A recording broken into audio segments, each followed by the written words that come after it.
Voici une capsule de cours sur l'indicatif présent. D'abord, l'indicatif présent, qu'est-ce que c'est? À quoi ça sert?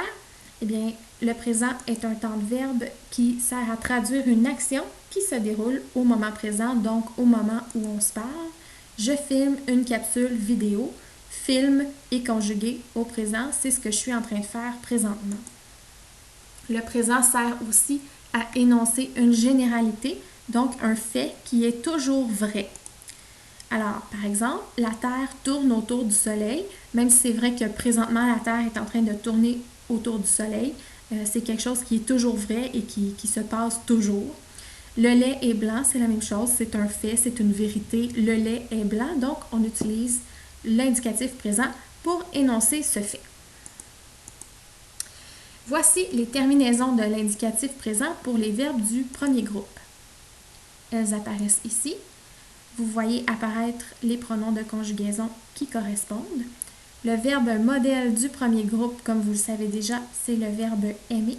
Alors, tout ce que j'ai à faire pour conjuguer un verbe du premier groupe au présent, c'est que j'isole le radical du verbe et je vais le recopier devant chacune des terminaisons. Et voilà, j'ai mon verbe du premier groupe qui est conjugué au présent. Un autre exemple avec un verbe du premier groupe, je fais encore une fois apparaître les mêmes terminaisons que vous devez apprendre bien entendu, les mêmes pronoms de conjugaison. Cette fois-ci, je vais travailler avec le verbe regarder. Le verbe se termine en ER, je sais que c'est la terminaison, donc tout ce qui reste, c'est le radical. Je reviens le copier devant chacune des terminaisons et mon verbe est conjugué. Pour ce qui est des verbes du deuxième groupe, voici les terminaisons que vous devez apprendre. Vous voyez ici les pronoms encore une fois. Le verbe modèle du deuxième groupe, c'est finir. Finir se termine en IR. Tout ce qui reste, c'est le radical. Je vais aller le recopier devant chacune des terminaisons et c'est comme ça que ça se conjugue, hein, vu que ce sont des verbes réguliers, les verbes du premier et du deuxième groupe.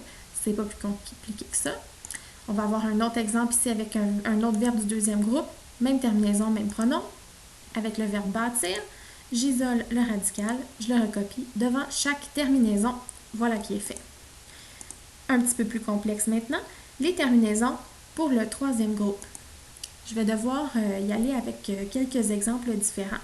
Par exemple, le verbe courir, je sais qu'il n'appartient pas au deuxième groupe parce que je ne peux pas dire nous courissons au présent, c'est nous courons.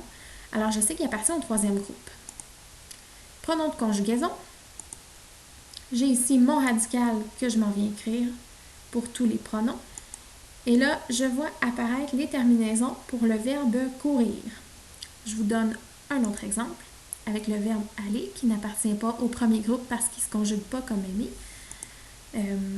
Le verbe aller, voici le radical du verbe aller à l'infinitif, mais quand je conjugue le verbe aller, il change le radical, c'est donc un verbe irrégulier, il faut l'apprendre par cœur. Voici les terminaisons pour le verbe aller. Dernier exemple avec le verbe prendre, c'est un verbe qui se termine en RE. Troisième groupe, voici les pronoms. J'isole le radical du verbe. Je me rends compte que le radical change selon le pronom. Alors encore une fois, c'est un verbe irrégulier vu que le radical change. Et voici les terminaisons pour le verbe prendre. On peut observer ici pour les verbes du troisième groupe que les terminaisons, on ne peut pas nécessairement toutes les apprendre puis les appliquer à tous les verbes du troisième groupe. Ici, par exemple, à la troisième personne du singulier, pour le verbe courir, la terminaison c'est T. Pour le verbe aller, c'est A. Et pour le verbe prendre, c'est D. Donc, la terminaison va changer selon le verbe. Avec nous, c'est toujours ONS. Avec vous, c'est EZ, ça va bien. Et ici, avec la troisième personne du pluriel, on peut avoir ENT ou ONT. Alors, il va falloir porter une attention particulière aux verbes du troisième groupe et les étudier bien comme il faut. Il y a plusieurs terminaisons à apprendre. Vous allez voir apparaître en classe ces affiches aide-mémoire pour les terminaisons des verbes. Elles sont très utiles. Donc, pour chacun des verbes, on vous dit finalement, là, avec les pronoms, comment ça va se terminer. Donc, le présent, c'est quand même un temps de verbe qui est complexe à conjuguer parce qu'il y a beaucoup de terminaisons à prendre. à apprendre, pardon.